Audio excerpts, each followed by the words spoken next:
Because if I am able to ask a parent or a caregiver, how is feeding going? They might say, mealtime is so stressful. It's a fight every day. We have power struggles all the time. Then that's a clue that there's an issue in the feeding dynamic. As parents and caregivers, eating competence and how we react and respond to behaviors around food can be a major source of frustration. It can be so overwhelming trying to manage feeding your child or loved one. Kira Osseroff, a licensed clinical social worker and certified eating disorders specialist, serves as a faculty member and speaker for the Ellen Satter Institute, an organization that helps thousands of individuals and health professionals reimagine and reshape difficult relationships with food into a healthy experience. Welcome to the Caregiving Soul. I'm Danelle LeBlanc. Eating competence just refers to a healthy relationship with food. If we're a competent eater, it means four things. First, that we have positive attitudes and beliefs about food, that we enjoy eating and we're comfortable with our enjoyment of it. We're not mired in guilt for the rest of the day because we did something we shouldn't do. We can eat and we can move on. The second area is food acceptance skills. So how picky are we? How good are we at coming to make do with what's being offered if we're at an event or if it's not our favorite thing for dinner? Can I come to the table and find something to eat? Internal regulation is the third part, and that's how in touch are we with our bodies? Do we know when we're hungry? Do we know when we're satisfied, when we're full? And being able to respond to those cues. And then the fourth is really managing the context around getting fed. And so as an adult, that means, are we reliable and dependable about feeding ourselves, planning meals, or even making sure that we stop and feed ourselves rather than skipping meals or grazing throughout the day and not really feeding ourselves in a way that is consistent. Okay, so Kira, how do we transform the steps, the abstract into reality? So it's a great question. And there is absolutely a roadmap, and it is called the Satter Division of Responsibility. And it is a very simple, but not always easy thing to implement, but it's very simple. And it says that caregivers have a job and kids have a job.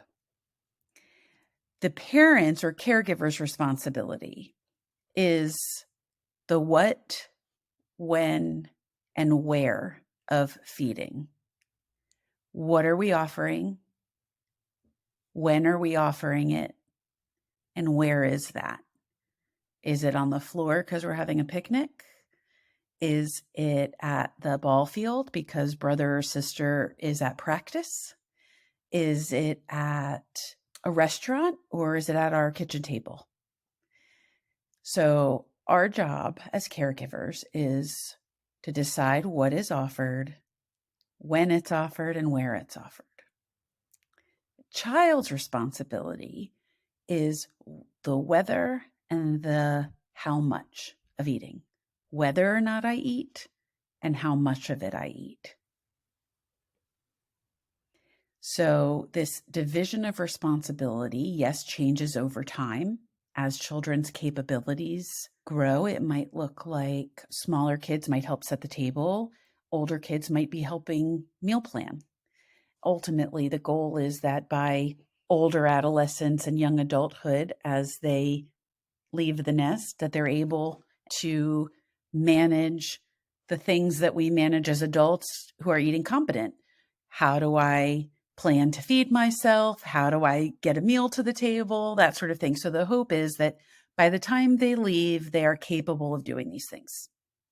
The idea of the division of responsibility is a key concept because so often we feel responsible not only for the what, the when, and the where of feeding, but we also take on responsibility for the whether and the how much. So, what you're saying is, Bingo. I'm saying that problems occur when there is not a clear division of responsibility or when caregivers and parents try to do too much of the child's job or aren't doing enough of their own job. Where a child might be handed responsibility that's too big for them. So a 4-year-old, when we say, "What do you want for dinner?" A child doesn't know what they want for dinner. It's too much to manage that. It's too big to manage with their capabilities at that age. So it's our job to get the food to the table, and then they can choose from what's there. That's manageable. this approach also applies not only for parent or caregiver and child dynamics, but also when we're caring for, say, an older adult. And specifically, I'm recalling a time when my father in law had gotten out of the hospital. He'd had aspirating pneumonia, and it was a few weeks before he passed. And I was trying so hard to get him to eat. And it took time for me to recognize, and he just loved sweets and junk food. And so I was offering him ice cream, and he was not eating. And I was trying to take on the responsibility of not only the what, when, and where, but also I was trying to take responsibility for the whether and the how much. That is such a perfect example because the motivation to do more than what is my job comes from a variety of places. For parents who are worried that their children aren't eating enough or are eating too much, it comes from anxiety that they're not going to grow in the way that is right for them. And for you, the crossing of that boundary, because that's really what we're talking about here is healthy boundaries, had to do with the narrative that we attach to this situation, which is if he doesn't eat, he won't be well. And I'm scared. And I want him to be well. It comes from a place of well intention and love. And sometimes we just don't know a different way. So understanding what's happening so that we can help people understand what's happening is really important. Absolutely. I'm thinking about the second concept you described, food acceptance, and translating that from food acceptance to an acceptance of what's the reality of our loved ones, our child's, our person's health. And so that speaks to why it's so important that we understand where caregiver is coming from so that we address that. Exactly. It's about supporting a caregiver because goodness knows they need the support. Sometimes it comes across as pressure. Usually there's some kind of precipitating event. It could be at a well visit with a doctor. And again, well-meaning doctor might say something that causes a little bit of alarm. And so it can cause this hypervigilance and worry.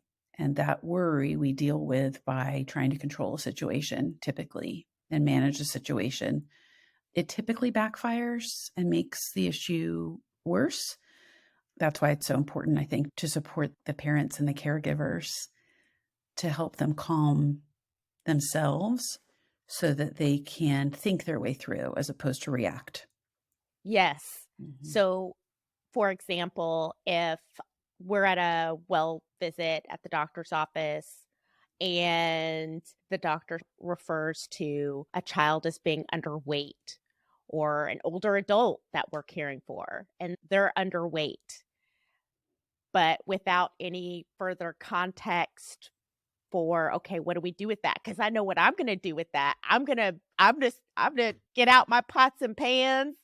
I'm gonna start Bargaining, putting down some. bribing, Yes. negotiating, rewarding, pressuring. I mean, it comes in all forms, right? Yes. Okay. So let's say that happens. What is it that medical professionals can say?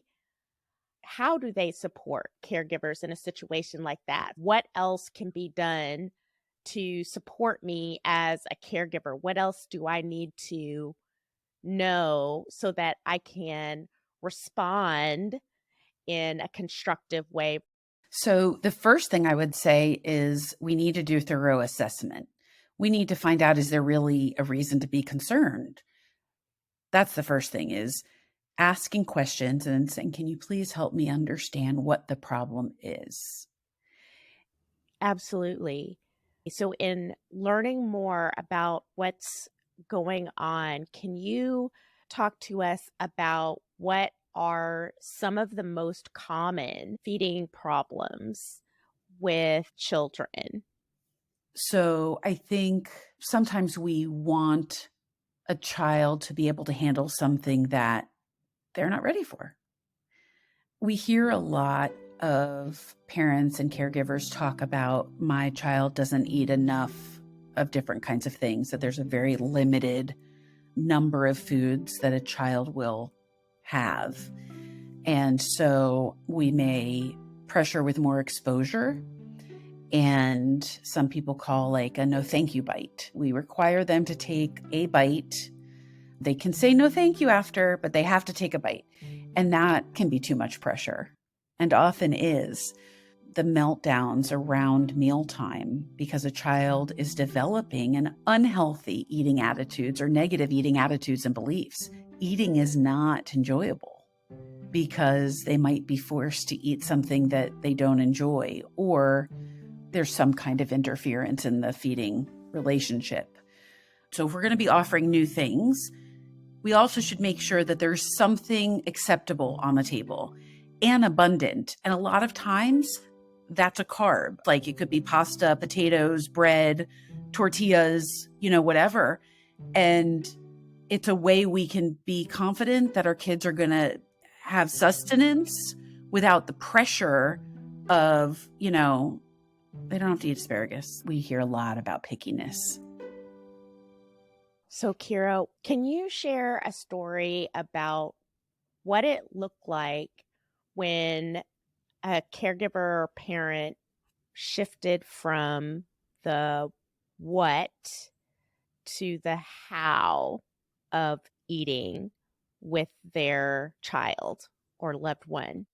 Yes, I have a very recent example, actually, a client of mine who is in recovery from an eating disorder and absolutely dreads mealtime because the children don't behave as she would like them to behave around the table, because there are still some negative attitudes and beliefs about food, what I should and shouldn't do. There's a lot of perfectionism that she struggles with, what meals, quote unquote, should look like. And sometimes being preoccupied even about not wanting to clean up stuff all over the floor. And so she'd rather plate everything so that there are fewer dishes. But it was very difficult for her to grasp this idea of family style meals and allowing children to, in an age appropriate way, serve themselves. So if they can't yet handle the serving spoon to scoop the rice themselves, that she says to them, would you like rice? Would you like me to put that on your plate? Right? Because they're too little to do that. But they're in charge, right? They're in charge of the whether or not and how much, and they can choose from what's being offered. So when we really peeled back all the layers to see all the contributing factors to what was hindering her ability to allow for a healthy division of responsibility, there was a lot of fear about serving family style and helping them learn more to be more capable and develop competency around anything from serving themselves to knowing how much to eat.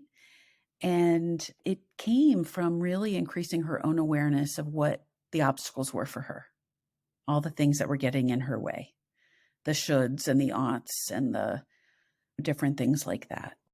So that goes back to the division of responsibility, because so often we're trying to not only control what we need to do as caregivers and as parents, but also control the response, not because we're just inherently controlling, but because we're trying to achieve a specific results of making sure that our child is well fed. Hmm. And so it's a shift in perspective. That is so interesting. I mean, we are in an age where we see things on Facebook or Instagram and everybody looks so happy. And again, we're ruled by what we think it's supposed to look like. So it's challenging sometimes to be honest and say, I need some support. Yes. Because it doesn't look like this for us. It is Right. a struggle every day. Yes. Mm-hmm. Oh my gosh. So true. Can you tell us what this, so what we're talking about, I'm calling it empowered eating. I don't know if that's real or if that's Sounds good to real. me. Okay. Or if we just made that up. So what does that look like when integrated as part of the larger healthcare system? So there is a focus in this society on weight.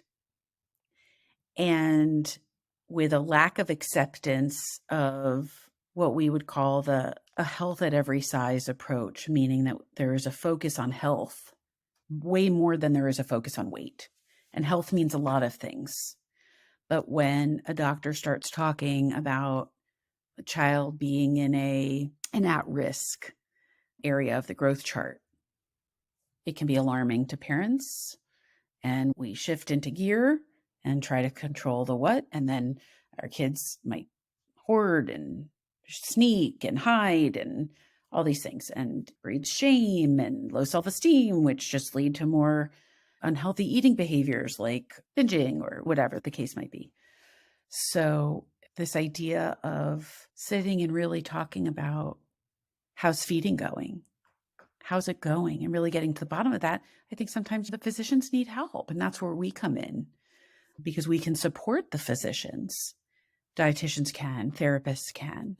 So I think, what does it look like? My hope is it looks like it's a team effort, because when we're really siloed and working independently without what we call a multidisciplinary team, it's just too hard to do it alone. This idea of multidisciplinary teams is key, because I'll tell you what, walking into this conversation, my awareness, my connection to my own personal experiences, you've provided this context where I understand, okay, that's what was happening. I'm so glad. A team approach is, to me, like the healthcare equivalent of it takes a village, right? Yes. Mm-hmm. Okay, that's it. What else would you like our listeners to know in this conversation? I think I'd like people to know how much information is available for them. The Ellen Satter Institute does a really beautiful job of, there's so much information on the website, so it's almost like rabbit holes you can go down, but there's so much information that's freely given away, and there are communities that can support them. Wonderful. Kira, thank you so much for joining me today on the Caregiving Soul. I've learned so much. I am so glad. It has been such a joy to talk with you. It's been really fun. Thank you for joining our conversation with Kira Osseroff. A huge eye-opener in speaking with Kira was understanding the division of responsibility when food is offered and the connection with how we support a child or loved one we care for in their choice of whether and how much they eat. When we as a parent or caregiver understand what is and is not in our control, we can better empower our loved one to eat what feels right for their body on any given day. Check out our show notes to connect with and follow Kira and the Ellen Satter Institute. Every episode of The Caregiving Soul has a page on empoweredus.org where you can find the extended show notes, including transcripts and relevant resource links. For additional bonus content from this episode and to connect with us, be sure to follow the Empowered Us social channels on Instagram at Empowered Us Network and Twitter at Empowered Us Pod. The Caregiving Soul is an Empowered Us original presented by Good Days, hosted by me, Danelle LeBlanc. If you like this episode, be sure to rate and subscribe to the show wherever you get your podcasts. And remember, the right care includes care for you.